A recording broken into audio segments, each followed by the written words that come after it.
नमस्कार दोस्तों, आज हम जानेंगे रासायनिक उर्वरकों के इस्तेमाल से भूमि में वर्तमान समस्याएं क्या आ गई हैं। हमारा जो रूट जोन है वो 6 इंच का होता है। 6 इंच का रूट जोन को हम बोलते हैं एक्टिव रूट जोन। अब ये एक्टिव रूट जोन के अंदर व्हाइट रूट्स का डेवलपमेंट होता है, इसके नीचे भी जाते हैं पर व्हाइट रूट्स का मैक्सिमम डेवलपमेंट 6 इंच के अंदर होता है। हम अपने जमीन में क्या क्या रासायनिक खादें यूज करते हैं, जैसे कि यूरिया, डीएपी और सुपर फॉस्फेट। ये हमने 1968 के बाद जब हमारी रासायनिक खेती शुरू हुई तो हमने डालना शुरू किया अपने खेतों के अंदर। अब अपने खेतों में अपन जब यूरिया डालते हैं तो हमको ये समझना जरूरी है कि यूरिया में क्या है। अब यूरिया के बोरे पे अगर आप देखेंगे तो उस पर लिखा है नाइट्रोजन 46%, पर नाइट्रोजन तो 46% है, बाकी बचा हुआ क्या है? बचा हुआ 54% जो है वो सॉल्ट और कचरा है। ऐसे ही डीएपी में कुछ परसेंटेज अच्छा मटेरियल है और कुछ जो है वो फिर से कचरा और सॉल्ट है। ऐसे ही सुपर फॉस्फेट में। अब ये सारी चीजें हम जब जमीन में डालते हैं तो जमीन में क्या हुआ है? जमीन में ये चीजें डालने से, कचरा डालने से जमीन हार्ड हो गई है। आज आपकी जमीन 4.5 इंच जो है वो हार्ड है, तो अपनी एक्चुअल जो खेती हो रही है वो 1.5 इंच के अंदर हो रही है। अब 1.5 इंच की खेती मतलब कितनी कम हो गई है। अभी ये ऐसा हुआ क्यों? ऐसा होने का कारण एक है कि हमारी जमीन के अंदर केंचुआ होता है, जबकि 1968 के पहले हमारी जमीन में केंचुआ एक्टिव रहा करता था। और हम चौथी कक्षा से पढ़ते चले आ रहे हैं कि केंचुआ जो है वो किसानों का दोस्त है।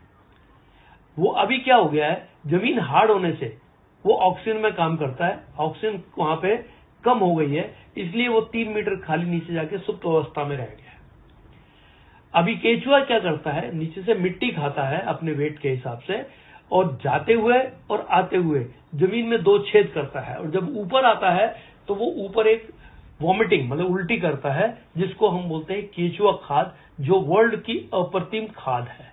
और जब ये 2 छेद करता है जमीन के अंदर 1 स्क्वायर फीट के अंदर, जब ये 2 छेद करता है तो जमीन को ये मुलायम कर देता है।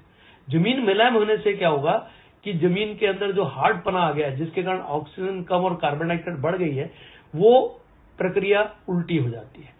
पर अभी क्या हुआ है, जब ऑक्सीजन कम हो गई और कार्बन डाइऑक्साइड बढ़ गई तो जमीन में विषाणु बढ़ गए।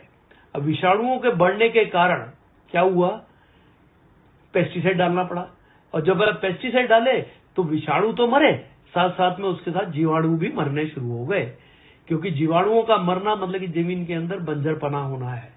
ऐसे जमीन हार्ड होने से, कार्बन डाइऑक्साइड बढ़ने से भी जीवाणु मरे और इसके कारण भी जीवाणु मरे।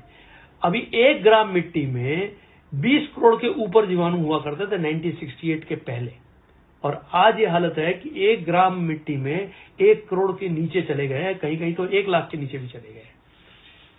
और ये जीवाणु जो हैं ये 13 मिनट में मरते हैं, मतलब एक जूनी मरती है, दूसरी जूनी पैदा होती है, और ये भी मिट्टी खाते हैं, और मरने के बाद ये भी क्या बनते हैं, खाद बन जाते हैं। तो 2 प्रक्रिया, एक तो हमारा केंचुआ जो इनएक्टिव हो गया है, और दूसरा हमारे जो जीवाणु का काउंट जमीन में कम होना, मतलब कि जमीन का बंजर होना होता है। इसलिए इसको अगर और ध्यान से देखा जाए तो हमारे जमीन का कंट्रीब्यूशन केवल 3.8% होता है किसी भी पौधे या प्लांट को बढ़ाने के लिए।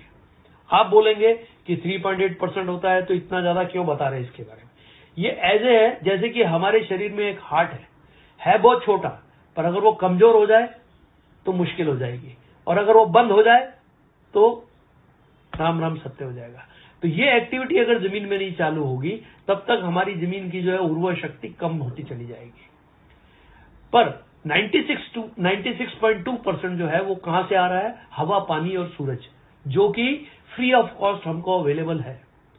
और आपको ये जान के हैरानी होगी कि एटमॉस्फेयर में नाइट्रोजन जो है वो 78% है, 78%। अब 78% नाइट्रोजन जो हवा में अवेलेबल है, उसकी खींचने की ताकत ना होने के कारण प्लांट में, उसके कारण ये सब प्रॉब्लम खड़ी हो गई है। तो हमको ये 3.8% अगर दुरुस्त कर देते हैं तो क्या होगा कि हमारे ऑक्सीजन कंटेंट बढ़ेगा, जीवाणु का काउंट बढ़ेगा। तो जीवाणु का काउंट बढ़ने से क्या होगा, पौधे को खाद ज्यादा मिलेगी। तो रूट्स जो है वो ज्यादा खाना उठा के ऊपर पत्तों को देंगे, पत्ते जिससे बड़े हो जाएंगे, डार्क हरे डार्क हो जाएंगे, और पत्तों पे जो ऊर्जा है, खींचने की ताकत है, वो बढ़ जाएगी। ताकत बढ़ने से क्या होगा, जब पत्तों की ताकत बढ़ जाएगी, खींचेगी, उसके खाना ज्यादा बनेगा, तो फूल ज्यादा आएंगे, तो फूल जाएंगे तो फल ज्यादा आएंगे। अभी हमारा दुर्दैव क्या है? दुर्दैव हमारा यह है कि 78% नाइट्रोजन जो फ्री ऑफ कॉस्ट हमको एटमॉस्फेयर में अवेलेबल पड़ी है, केवल हमको अपने पौधों के पत्तों का साइज बढ़ाना है, पौधे की ऊंचाई बढ़ानी है और हरा डार्क करना है, जिसके कारण वो खींचने की ताकत उनकी बढ़े। हम यूरिया बाजार से खरीद के जिसमें 46% नाइट्रोजन है, और उसके साथ कचरा हम खरीद के अपनी जमीन में डाल रहे हैं। मतलब कि क्या हो रहा है कि हम उलट काम कर रहे हैं। इससे क्या हो रहा है कि हमारी जो शक्ति है, जमीन में जो ताकत है, वो खत्म होती चली जा रही है। ये जो भी हो रहा है वो गलत है। इसलिए अगर हमारे जमीन अंदर व्हाइट रूट्स ज्यादा होंगे और हमारे यहाँ जीवाणु का काउंट ज्यादा होगा, तो खाद बनने की प्रक्रिया भी ज्यादा होगी, और उससे क्या होगा कि वो खाद जो है वहां से जो ट्रांसपोर्ट होगी प्लांट के ऊपर, तो पत्तों का साइज भी बड़ा हो जाएगा, पत्ते डार्क ग्रीन हो जाएंगे, पेड़ के ऊंचाई बढ़ जाएगी। उससे क्या होगा कि वहां से जो 96.2% फोटोसिंथेसिस प्रोसेस जिसको बोलते हैं, प्रकाश संस्करण करना बढ़ जाएगा, जिसके कारण जो है वो ज्यादा खाना जो है हमारे पत्तों पे बनेगा। पत्तों पे ज्यादा खाना बनने से क्या होगा कि फूल ज्यादा आएंगे और फल ज्यादा आएंगे। Thank you.